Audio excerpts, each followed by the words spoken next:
তো বড়মশাই আর ছেলে দুজনেই খাওয়া দাওয়া করে বেরিয়ে গেছে। আর বড়মশাইয়ের জন্য রুটি বানিয়েছিলাম টিফিনে নিয়ে যাবে বলে, তো যথারীতি টিফিন নিয়ে চলেও গেছে। আর বেশ কয়েকটা রুটি বানিয়ে নিলাম, আমি আর শাশুড়ি মা খাবো। আর আজকে করেছি বেগুন ভাজা। আজ এই বেগুন ভাজা দিয়ে রুটি হচ্ছে আমারও খুব প্রিয়, আর শাশুড়ি মাও খেতে বেশ পছন্দ করেন। তো গতকাল রুটি বানিয়েছিলাম কিন্তু বেগুন ভাজা আর করিনি সকালের দিকে। তো শাশুড়ি মা বলছিলেন আর কি যে বেগুন ভাজা হলে রুটি দিয়ে খেতে বেশ ভালো লাগে, তো সেই কারণে আজকে বেগুন ভাজা বানিয়ে নিয়েছি। তো রুটি দিয়ে খাওয়া হবে সকাল সকাল। Everyone, good morning, welcome back to my channel. আশা করি আপনারা প্রত্যেকে খুব ভালো আছেন, আর আমরাও কিন্তু বেশ ভালো আছি। জাকিয়ে ঠান্ডা পড়েছে, তবে গত 2 দিন মানে কাল আর আজ বেশ রোদ্দুর উঠেছে আর কি। তো রোদ্দুর উঠেছে বলে একটু মনটাও বেশ খুশি খুশি লাগছে। আর সকাল সকাল তো একবারে এক ঝাঁপ কেচে আর কি কাকিমার ছাদে মেলে দিয়ে এসেছি, কারণ ছেলের আমার বাইরে বেরোনো কাপড় জামা আছে। আর একজন কাকা আজকে কাজ করছে বলতে মিস্ত্রিদের মধ্যে আর কি ওই ইট তুলছে। তো কিছু ইট আর কি 300 মতো ইট রাস্তার ধারে রাখা ছিল, তো অল্প ইট, তো সেই কারণে বর্মশাই আর কি হেড মিস্ত্রিকে বললো যে ইটগুলো তুলে নিতে বলো। তো সেই কারণে কাকা আর কি ইট তুলছে আর কি আমাদের। আর কাকা মুড়ি খাবে, 10টার মধ্যে হয়ে যাবে ওনার কাজ, 10টা সাড়ে 10টার মধ্যে। তো মুড়ি খেয়ে আবার এই পাশের বাড়ির যাদের দোতলা হচ্ছে ওদের আর কি তুলতে যাবে। তো আমি বাঁধাকপির তরকারি করলাম, কাকাকে জিজ্ঞেস করলাম যে কাকা তুমি বাঁধাকপির তরকারি দিয়ে মুড়ি খাবে? তো বললো হ্যাঁ খাবো। তো সকাল সকাল চা বিস্কুট দিয়ে দিয়েছি, এখন বাঁধাকপির তরকারি সব কিছু রান্না হয়ে গেল, শেষে রুটিটা করলাম আর কি। তো এবার ধোয়া মাজা মোছামুছি করবো। আর তার মধ্যে না আমাদের যে ঘরটা আর কি, আমাদের ঘরটা ঝাড়াঝোড়া করা হয়নি, বেশ কিছুদিন হয়ে গেল, অনেক দিন, বেশ দুর্গাপুজোর আগে আগে ঝেড়েছিলাম, আর ঝাড়াঝোড়া করাই হয়নি। প্রচুর পরিমাণে মানে ধুলো ঝুল হয়ে গেছে, ঝুলের থেকেও ধুলো পোকামাকড়, পুরো জানালাগুলো একদম নোংরা হয়ে গেছে, বিশ্রী হয়ে গেছে, দেখতে খুব খারাপ লাগছে। তো ভাবলাম আর কি ওই ঘরটা ঝাড়বো, তো তার আগে চটপট করে না আগে ধোয়া মাজা এদিকটা কমপ্লিট করে নিই কিছুটা, শেষকালে ঘরটা মানে ঝেড়ে আর কি মুছে নেবো, এই হচ্ছে ব্যাপার। তো সারাদিন সাথে থাকুন, দেখতে থাকুন, আশা করি ভালো লাগবে।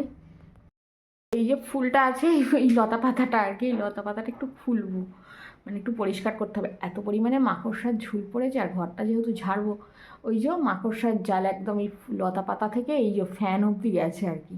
মানে বহুদিন ঘরটা ঝাড়া হয় না, মিষ্টি লাগছে, কাজে ব্যস্ত, অন্যান্য কাজে। তো একটু একটু খুলে নিয়ে তারপর আর কি সার্ফ জলে ডুবিয়ে দেবো।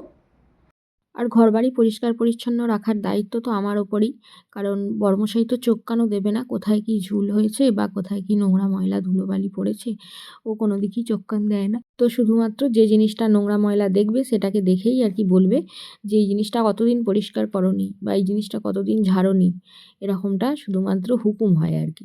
তো যাই হোক, আমার কাজ আমি করে নিই। এই তো ফ্যানটা পরিষ্কার করে নিলাম, ঘর সমস্ত ঝাড়াঝাড়া হয়েই গেছে। তো এখন এই তো লোকনাথ বাবার ছবিটাও একটু পরিষ্কার করে নিলাম। আর এই পাশে আছে আমার জগন্নাথ দেবকেও একটু পরিষ্কার করে নেব। আর বেশ 3 বছর আগে আমরা গিয়েছিলাম পুরী। তো বড় ট্যুর বলতে আমাদের ওই পুরীই গিয়েছিলাম, আর গিয়েছিলাম দেওঘর। তো দেওঘরটা গিয়েছিলাম আগের বছর, আর গিয়েছিলাম পুরী। আমি আর কোথাও সেরকমভাবে ঘুরতে বেড়াতে যাইনি। আর আমার না সত্যি কথা বলতে অত ঘুরতে বেড়াতে দেশ বিদেশ যাওয়ার অত আমার মানে ইচ্ছাও হয় না। তো যাই হোক, আমার না স্বপ্ন ছিল একটা দোতলা বাড়ি করব, একটু ঘরবাড়িগুলো পরিষ্কার পরিচ্ছন্ন করে রাখবো, একটু ঘরে সুন্দর ফার্নিচার থাকবে, বেশ একটু ঘরবাড়ি খুব পরিষ্কার পরিচ্ছন্ন পরিপাটি গোছানো থাকবে। এটাই হচ্ছে আমার আর কি ইচ্ছা। আমার ওই দেশ বিদেশ ঘোরার কোনো ইচ্ছা হয়ও না কোনো দিন। আর আমি কোনো দিন বর্মশাইকে বলিও না, বরই আমাকে জোর করে আর কি বলে এখানে চলো ওখানে চলো, এই টিকিট কেটেছি ওই টিকিট কেটেছি। তো পুরী যাওয়ার আগে আর কি টিকিট কেটে নিয়ে ও বাড়িতে এসেছে, আর দেওঘর যাওয়ার সময়ও তাই টিকিট কেটে নিয়ে একেবারে এসে বললো যে অমুক জায়গার টিকিট কেটেছি, তোমরা যাবে।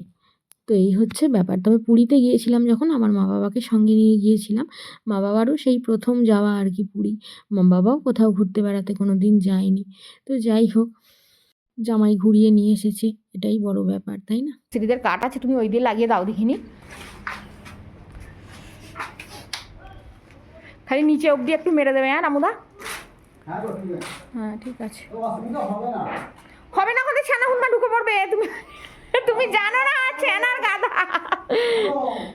ওরা জাল দেখলে সেই জায়গায় ঘাসে না, ঘাসে না, ওইখানে এসে বসে থাকবে। তো তুমি যাই হোক একটা করে নিচের দিকে মেরে দাও, ওই তো ভালো হতো। ঠিক আছে, এই জায়গায় একটা মেরে দিচ্ছি। হ্যাঁ ওই দিকে একটা, এদিকে একটা। হ্যাঁ। হ্যালো ফ্রেন্ডস, এখন সময় হচ্ছে 1:45। তো 1:45 থেকে একটু বেশি হয়ে গেছে আর কি, 48 মতো হয়ে গেছে। তো এবার স্নান করবো, ভাতটা বসিয়েছি আর কি, ভাতটার একটা ফুট হলেই হয়ে যাবে। তো এবার জল ভরবো, সেই জন্য বোতলগুলো নামিয়ে নিলাম। তো এবার জল টল ভরে স্নান করে নেবো আর কি, কাজকর্ম সব মিটেই গেছে, ভাতটা হচ্ছে খালি। ভাতটা এবার উপর দেবো।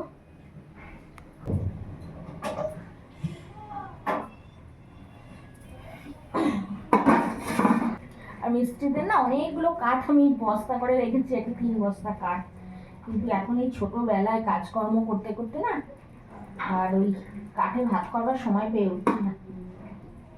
একটু মিস্ত্রি লাগাটা বন্ধ হোক, তখন ওই কাঠে ভাতটা করবো আর কি। তো হয়ে গেল, এবার স্নান করবো।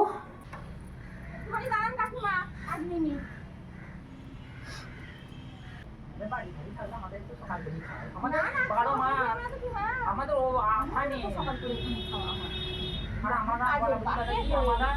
সব বলে 2:30 3টে গেলে আমাদের হজম হয় না। আমাদের খাওয়া যেমন অভ্যেস তো আমরা যাই খাই, আলু বাটা খেলেও বস্তাটাই খেলেও যা টাইম চাই না। আমাদের আমার বাবা আবার আরো সকালবেলা, আমার বাবা 12:30 সময় মাঠ থেকে চলে আসবে। আমাদের একটার পর, আমার বাবা একটার পর হচ্ছে আবার করতে হবে। 12:30 সময় মাঠ থেকে চলে আসবে, এসি একবারে আগে যা রান্না হয়েছে দিয়ে দাও, ব্যাস। এবার তাকে তুমি যত ইচ্ছা রান্না করো। অনসেট প্যান্টে এত ধুলো কেন পড়ে গেছিল, মানে ওর ছুঁড়ে টুকুর থেকে ওর মা মনে হয় ঢুকতে পারে না। পানি করতে যাও, সিরামপুর করতে যাও, আমাদের বাথরুম পত্র নিয়ে ভরে নেয়, কি করবে? শনিবারে বাথরুম যদি ভরে নিয়ে চলে কি করবে? সব আছে। তো কাকিমাদের বাড়ি থেকে এসে খাওয়া দাওয়া করতে বসে পড়েছি। আর আজকে নিরামিষের ওপরেই রান্নাবান্না হয়েছে, কারণ আজকে হচ্ছে বৃহস্পতিবার, তো সেই কারণে নিরামিষই রান্না হয়েছে। আজকে রান্না করেছি কি আপনাদের সঙ্গে তো শেয়ার করিনি। আজকে রান্না করেছি বেগুন ভাজা, মুসুরির ডাল, আর হচ্ছে বাঁধাকপির তরকারি, আর হয়েছে টমেটোর চাটনি। এই রান্নাবান্না করেছি আজকে, একদম হালকা ছিমছাম। তো শাশুড়িমাকে আরে ভাত দিয়ে আর কি কাকিমাদের বাড়ি গিয়েছিলাম, তারপরে কাকিমাদের বাড়ি থেকে জামা কাপড়গুলো নিয়ে এসে তারপরেই আমি এখন খেতে বসছি আর কি। সে একটু ছাদের দিকে যাব রোদ্দুরে, তারপরে এসে আবার ছেলেটা যাবে পাথফাইন্ডারে, পরীক্ষা আছে 5টা থেকে, তো সেই কারণে একটু পরোটা বানাবো। তো খাওয়া দাওয়া করে নিই, তারপরে আবার দেখা হচ্ছে। আর নিচে একেবারে চাবি টাবি দিয়ে নিয়ে এখানে চলে এসেছি, ছাদে চিরুনি, মুখে মাখার ক্রিম সব কিছুই নিয়ে চলে এসেছি, কারণ নিচে তো কেউ নেই। শাশুড়ি মা ওই কাকিমাদের বাড়ির সামনে একটু রোদ্দুর আসে, ওইখানে গিয়ে বসেন। আর ছেলেও গেছে স্কুলে, আর বর তো সকালেই গেছে কাজে। তো যাই হোক, আমি 3তলার ওপর বসে আছি, বাড়িতে যদি কেউ ঢুকেও পারি জানতেও পারবো না, বুঝতেও পারবো না, সেই জন্য একেবারে চাবি চুবলা দিয়ে চলে এসেছি আর কি ওপরে। আর চুলটা না আমি বরাবরই একটু রোদ্দুরেই শুকাই, তো ঘরের মধ্যে ওই আর কি হেয়ার ড্রায়ারে চুল শুকাতে আমার একেবারেই ভালো লাগে না। হেয়ার ড্রায়ারে চুল শুকানো না আমার খুব একটা মানে শরীরের পক্ষেও শ্যুট করে না আর কি। শুধুমাত্র এই পরিস্থিতির চাপে পড়ে হেয়ার ড্রায়ারে কদিন ধরে চুল শুকাচ্ছিলাম। ফ্রেন্ডস, এখন সময় হচ্ছে 3:15, আর এই তো চলে এসেছি ময়দা মেখে নিয়ে, ময়দা না আটা আর ময়দা মিক্সড করে মেখেছি, তো একটু লুচির মতো বানিয়ে দিই। আর আমার ছেলে না লুচি খেতে খুব ভালোবাসে, জানালাগুলো একটু দিয়েও দিই আগে।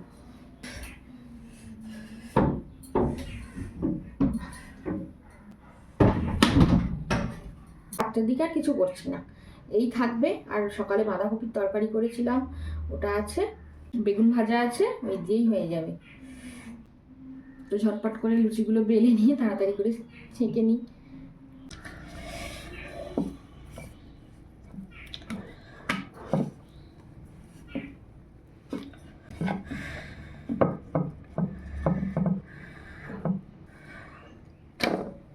এদিকে ছেলেটাও আমার এসে গেছে, তাড়াহুড়ো করে ওকে দিয়ে দিই, কারণ ওর ট্রেন ধরবে। হ্যাঁ হ্যাঁ, আরামসে হয়ে যাবে, তুমি তো টেনশন নিচ্ছ কেন?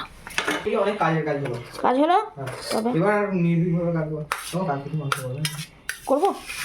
বন্ধুরা আসবে, ওদেরকে বলিস ভাত খাওয়ার কথা। কখন যাবো রে?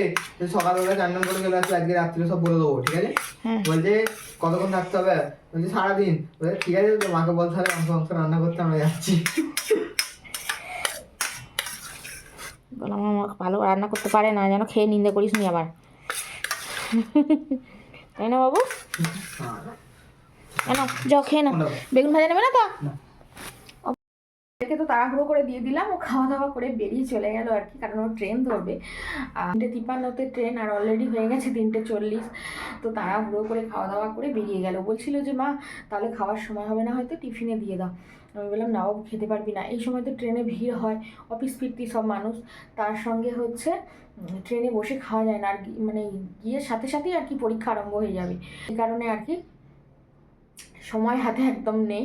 তো সেই জন্য বললাম বাবু তুই খেয়ে যা, শান্তি করে দুটো খেয়ে যা, ট্রেনে খেতেও পারবি না, ট্রেনে প্রচুর ভিড় হবে। আর এই তো সব লুচিগুলো তৈরি করে নিলাম আমি। তো এবার ঢাকা চাপা দিয়ে রেখে হটপটের মধ্যে রাখলাম একটু গরম থাকবে বলে।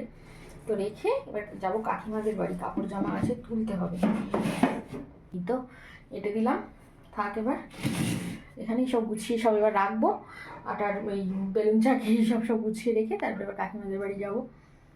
আর এক পক্ষে ভালো হলো, খাবার দাবারটা তৈরি করা হয়ে গেল, আর রাতে কোনো এদিকে আর আসতে হবে না, ঝামেলা খুব একটা থাকবে না। ঝামেলা থাকবে, বরমশাই এসে বলবে চা করো, তারপরে খেতে দাও, সব কিছু গুছিয়ে দিতে হবে, এই সমস্ত করতে। আর আমার না পায়ের নিচেগুলো কীরকম, মানে এই সিমেন্ট বালির প্রচুর একটা কষ আছে, তো সিমেন্ট বালির ওপর বারবার, তবু উঠোন টুঠোন ধুয়ে দিয়েছি, ঘর বারান্দা তো সবসময় মোছামুছি করি, তো তা হলেও একটা সিমেন্ট বালির কষ আছে, তার জন্য না পায়ের নিচেগুলো ফেটে গেছে, ফেটে ফেটে রক্ত বেরোচ্ছে আর কি, মানে প্রচুর ব্যথা। কালকে রক্ত বেরোচ্ছিল, তো আজকে আর রক্ত বেরোয়নি, মলম লাগিয়েছিলাম রাত্রে, তো আজকে কিন্তু ব্যথাটা হয়ে আছে, তো সেই কারণে হাঁটতে একটু সমস্যা হচ্ছে।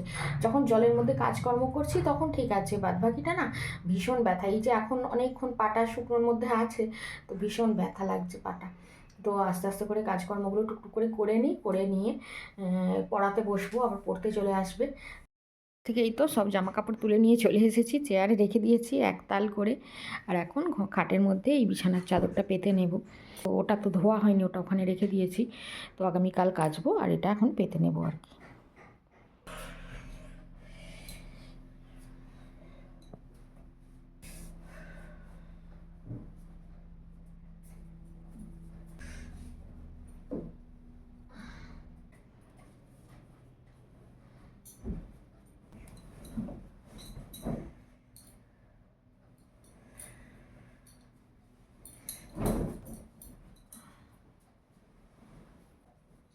আর এই বেড কভারটা না একলা পাতা খুব চাপের, মানে এদিকে একবার গিয়ে বুঝতে হয়, আবার ওদিকে একবার গিয়ে বুঝতে হয় আর কি, এরকমটা। তো খাটের বেড কভারটা পাততে পাততেই আপনাদের কাছ থেকে বিদায় নিচ্ছি, কারণ এরপরে আমাকে পড়াতে বসতে হবে, আমার স্টুডেন্ট চলে আসবে। তো চলুন আজকের পর্বটা এখানেই শেষ করছি। আপনারা সবাই খুব ভালো থাকবেন, সুস্থ থাকবেন, অলওয়েজ হ্যাপি থাকবেন, আমাকে মনে রাখবেন, আমার ভিডিওর সাথে থাকবেন। আর আমার ভিডিও যদি ভালো লেগে থাকে তাহলে অবশ্যই লাইক দিয়ে চ্যানেলটা সাবস্ক্রাইব করতে পারেন। আজকের মতো আসছি, টাটা।